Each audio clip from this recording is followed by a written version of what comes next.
This is your daily news report and your third stimulus check update and your stimulus package update as of Wednesday, February 17th.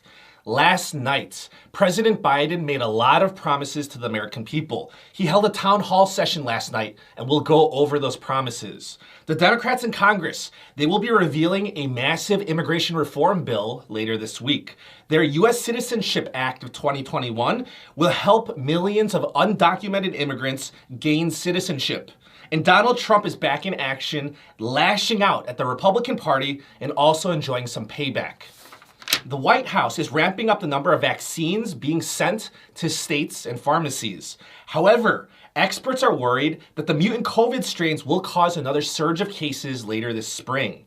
Health officials are warning state governors not to let down their guard on mask-wearing requirements and other precautionary measures. This is your Wednesday news, and I hope you're having a very nice day. Last night, at the town hall session, President Biden made a lot of promises to the American people, and here they are. Number one, President Biden says that the stimulus package will pass by March 14th. Number two, he said that every American will be able to get vaccinated by July 31st. Number three, Biden says that he's going to create 7 million jobs this year. Please note that we are still down 10 million jobs compared to pre-pandemic levels. Number four, Biden said that a significant percentage of schools from kindergarten to high school will be open in his first 100 days in office. Biden said that his goal is 5 days a week, and he did mention that high schools would be more difficult to reopen. Number five, President Biden says that he's going to cancel $10,000 of student loan debt from each borrower. Biden says that he is not willing to cancel the $50,000 amount that Chuck Schumer and Elizabeth Warren have been requesting. Number six, President Biden says that we will beat COVID and we will get back to normal by Christmas time. Please let me know in the comments below what you think about these promises and whether or not you think that President Biden can deliver. Regarding the stimulus package, which was Biden's first promise, the House of Representatives says that they're going to vote on the stimulus bill next week. Joe Biden is still attempting to gain Republican support. This may be something like an insurance policy if a Democrat senator decides to go rogue and vote against the stimulus bill. Biden knows that the majority of Americans, they support the stimulus plan. So at the town hall, Biden tried to pressure the Republican politicians into supporting the bill. But the Republican politicians, they are not having it, and they're upset with the stimulus plan. One of the things that they are opposing is the income eligibility requirements for the $1,400 stimulus checks. Republican Senator Chuck Grassley said stimulus checks ought to be more targeted towards families of $40,000 to $50,000 or maybe $60,000 a year of income. Grassley also insisted that Biden needs to work with the Republicans to lower the $1.9 trillion price tag of the stimulus bill. Republicans at the local level have also been criticizing Biden. The governor of Maryland, Larry Hogan, criticized the Democrats for loading up the stimulus bill like a Christmas tree with all kinds of extras that have nothing to do with the pandemic. Hogan said the Democrats need to get rid of things that don't have anything to do with COVID, like the $15 minimum wage. Hogan also said that the Democrats need to find a way to work with the Republicans. The Democrat politicians are saying that they don't have time to waste because the federal unemployment benefits are expiring in less than a month. On top of that, the eviction ban expires on March 31st.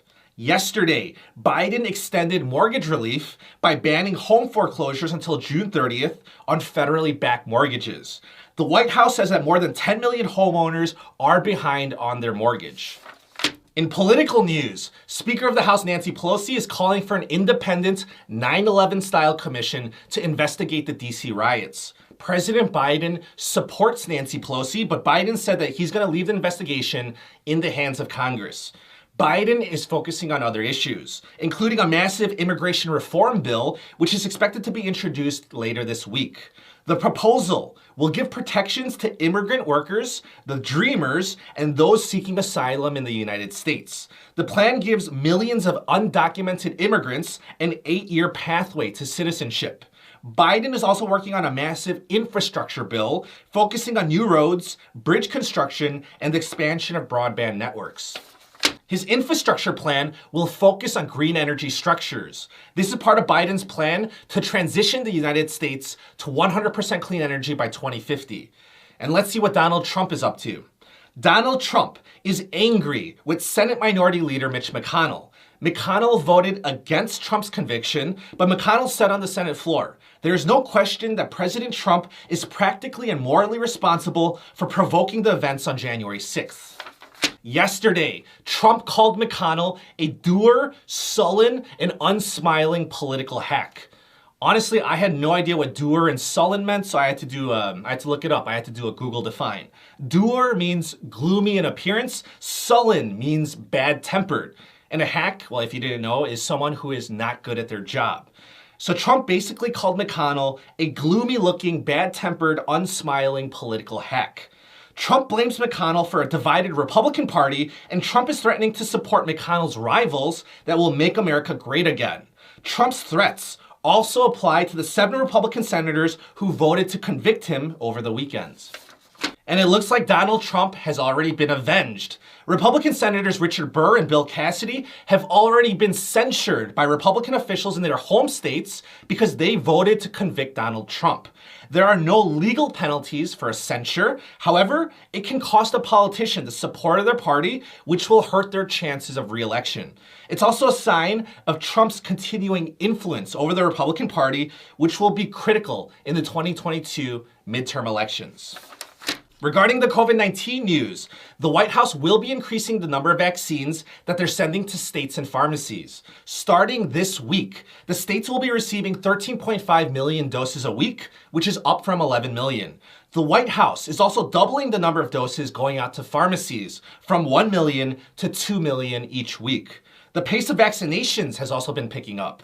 The CDC says that 70 million doses have been sent out and 52.8 million doses have been administered. The government was blaming vaccine shortages for the slow vaccine rollout, but that situation is improving as well. Moderna confirmed that it is on target for delivering 100 million doses by the end of March. Moderna also said that they're going to be delivering 40 to 50 million doses every month from April to July. But there are some things that are still out of our control, like Mother Nature. The massive winter storms this week has led to canceled appointments and shipment delays in many states. The storm had also caused power failures, which forced state officials to administer the vaccines before they went bad and spoiled. In Houston, thousands of doses were rushed to local hospitals, a county jail, and Rice University after a power failure shut down the county's cold storage units. Many people are vaccinated, including college student Harry Golan, who said it feels amazing. In current events, a man in Tennessee, Robert Halleck, was denied a handgun under his own name because of an arrest warrant, so he decided to retry as Barack Obama. The man put his permit application in under the name of President Barack Obama. He included his $50 application fee with the letter bearing the U.S. Department of State letterhead. Halleck is being charged with identity theft and forgery. If you didn't know, North Korea has an army of hackers. The North Korean hackers, they got caught trying to hack into Pfizer, trying to steal their COVID-19 vaccine technology. While the North Koreans are doing things like this, their leader, Kim Jong-un, reports that North Korea has not had a single case of COVID in their country. And we are getting closer to an affordable housing boom. A 3D printer just built a 1,400 square foot home in New York in just 8 days. They bring the enormous printers on site, and then it just spits out concrete according to your floor plans. It's cheaper, it's faster, and it eliminates the workers. Last year, a 3D printer built a whole community of 50 homes in Mexico to fight against homelessness. Experts are saying that this is just the start of a housing revolution. And I wanted to leave you with an interesting fact. We all heard of that phrase, "I'll be back in a jiffy."